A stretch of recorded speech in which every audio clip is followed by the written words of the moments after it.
Ok. Bah, j'espère que vous allez bien. Je suis désolé, hein, j'ai écouté ce qu'il disait. En même temps, j'étais au téléphone. Euh, C'est spécial là, aujourd'hui. Ah, c'est très. Mais ça se sent dans l'air, hein. Mm. Ça se sent dans l'air. Maintenant, il y a une petite chose pour laquelle je réfléchissais tout à l'heure. Et je crois même que j'en ai parlé un petit peu dans les couloirs. Et je disais, dites-moi à quel moment on a eu une évidence officielle ou peut-être sur un poste de Q que ça devait être réellement aujourd'hui pendant, pendant l'officialisation de Biden en tant que président des États-Unis. À quel moment, j'aime bien les fêtes, hein, j'aime bien l'objectivité, je sais qu'il y a beaucoup d'histoires de cœur dans tout ça, il y a beaucoup d'espoir, on le sait. Ce qui est en train de se passer aux États-Unis va avoir des conséquences d'un côté comme de l'autre selon de quel côté ça bascule, mais dites-moi à quel moment tout le monde a accroché sur le fait que ça allait se passer aujourd'hui. Puis j'ai beau réfléchir, alors je ne sais pas si toi tu as des informations à ce sujet, j'ai beau réfléchir, j'ai beau regarder, j'ai beau machin, j'ai rien vu. Alors oui, la presse, le groupe, le mouvement, l'ambition, l'envie que ça change vite, tout le monde en a marre, c'est OK. Mais factuellement, j'ai absolument rien vu ou lu qui disait quasiment officiellement que c'était aujourd'hui. Donc, quand je regarde, je vois, il y a beaucoup de lanceurs d'alerte qui baissent un peu les bras ou, bah, je sais pas, ils sont plus sur les canaux, tout le monde est fâché, tout le monde est contrarié, tout le monde est, voilà, contrarié, contrarié. Et puis, beaucoup de gens ont peur. Vous savez peut-être ce que je pense de la peur.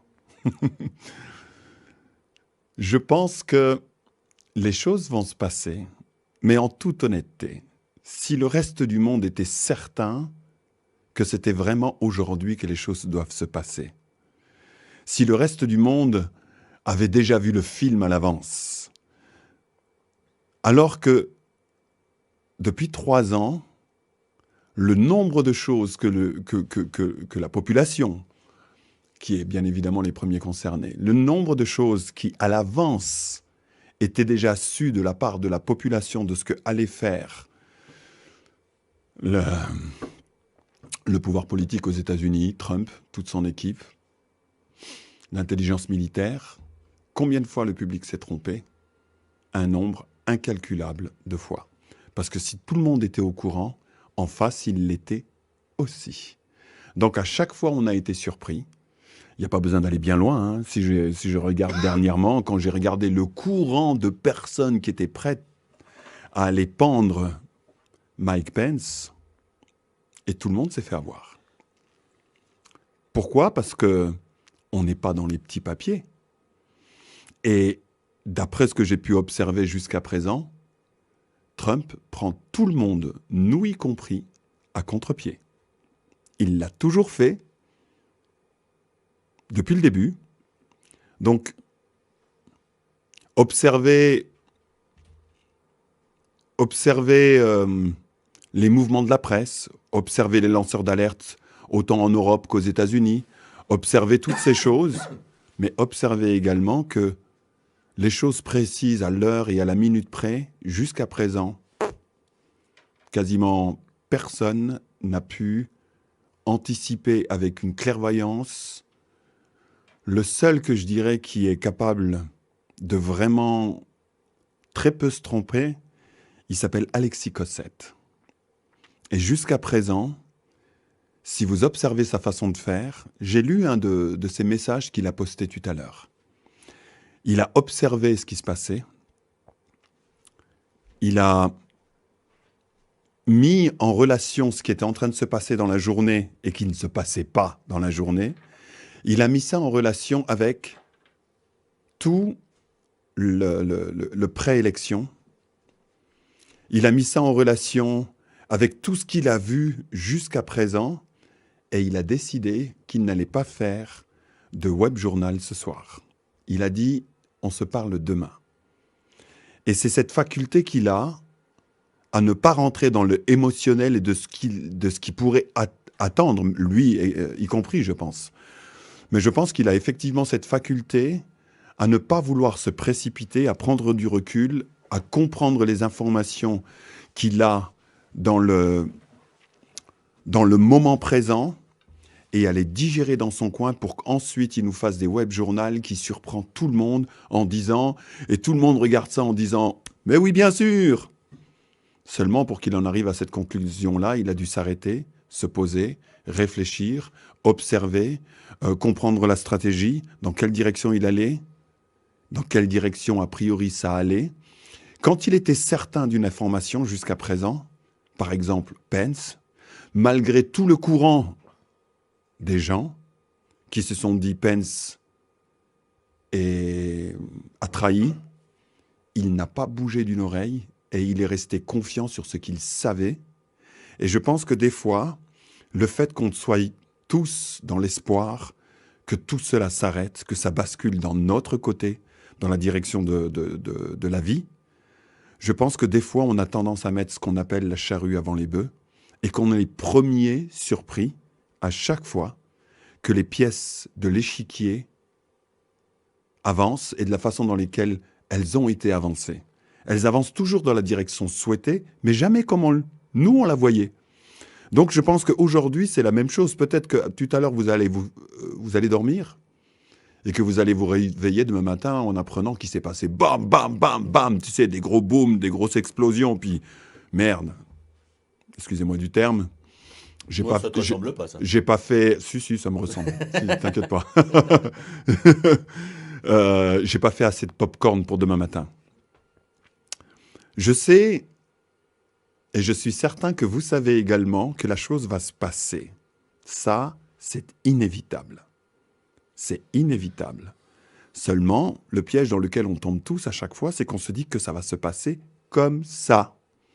Et ça se passe très rarement comme ça. Ça se passe généralement un peu autrement, plus subtil, plus intelligent. C'est pas juste un coup.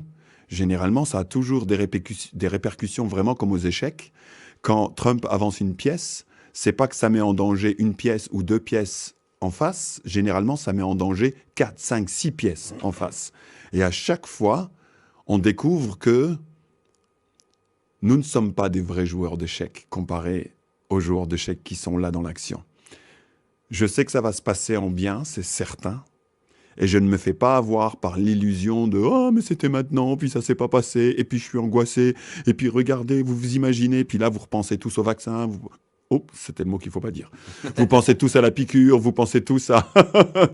vous pensez tous à ci, vous pensez tous à ça, puis d'un seul coup, tout le monde retombe dans la peur. Je crois qu'il va falloir être confiant de ce que l'on sait. Je crois qu'il va falloir être confiant de tout ce que l'on sait depuis 3 ans et de ne pas tomber nous-mêmes dans le mécanisme que les personnes qui n'ont pas avalé la pilule bleue sont et ne sont pas encore sorties.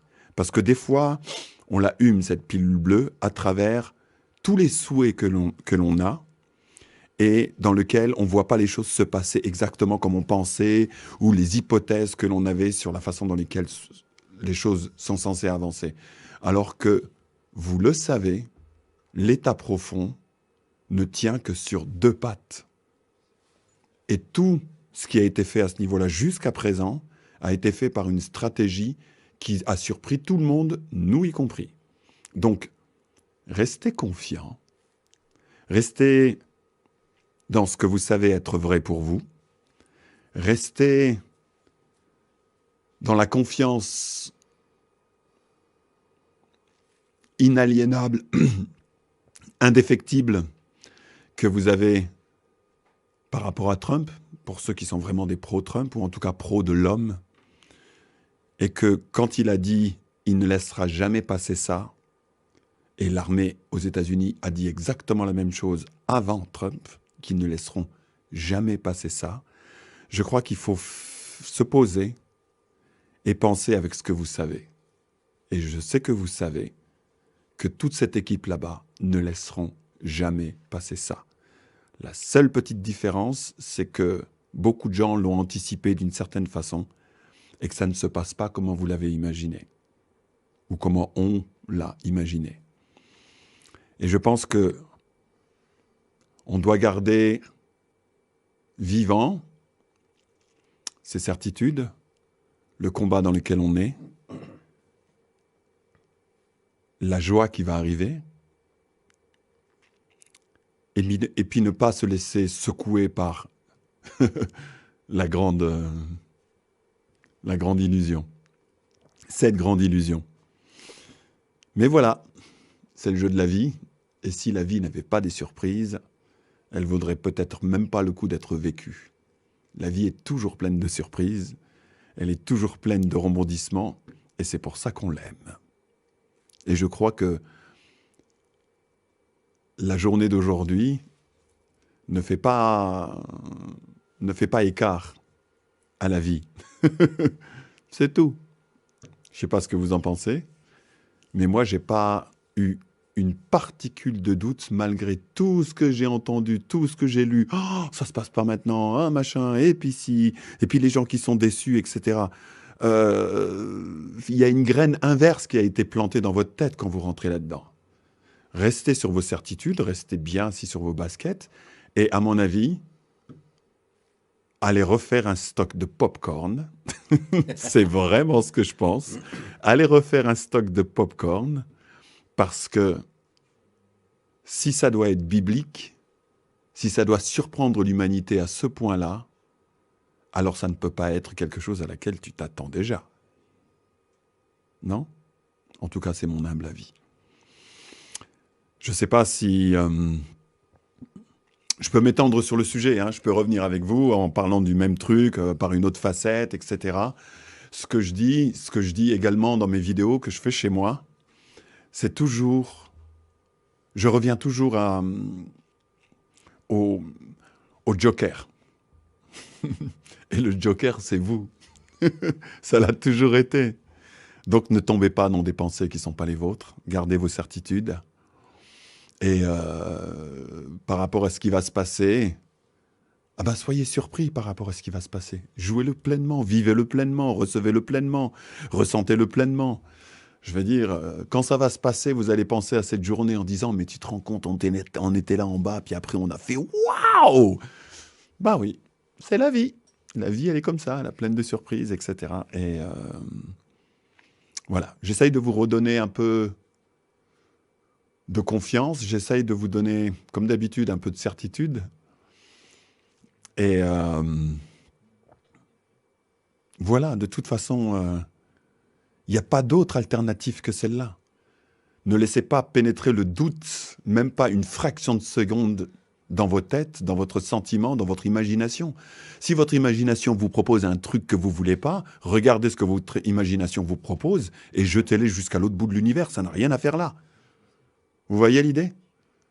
Ne tombez pas dans le piège qui vous amène dans une situation de doute et à partir de là, la porte est ouverte pour tout et n'importe quoi. Et puis après, on cherche à vouloir, d'Ivoire, t'as quoi comme information? d'Ivoire, t'as quoi comme information? Essaye de me rassurer et tout et tout. Oh, vous avez vu, il se passe quoi? Ah non, merde, c'était pas ça.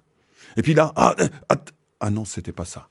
Et ok, ça veut dire que la porte du doute, elle est déjà ouverte.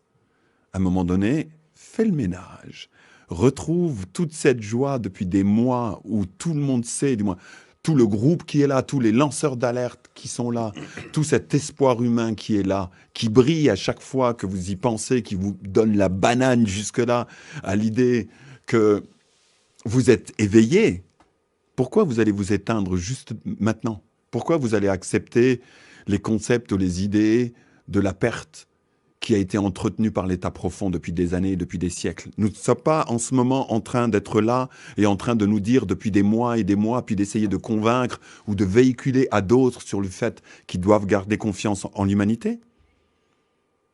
Et alors quoi? Tout ça doit basculer en une après-midi? Vous êtes sérieux? Non. Gardez la lumière. Soyez prêts à être surpris au moment où ça va arriver. Et je pense que cette élection ne va pas être uniquement une fête aux États-Unis. Je pense que ça va être une fête globale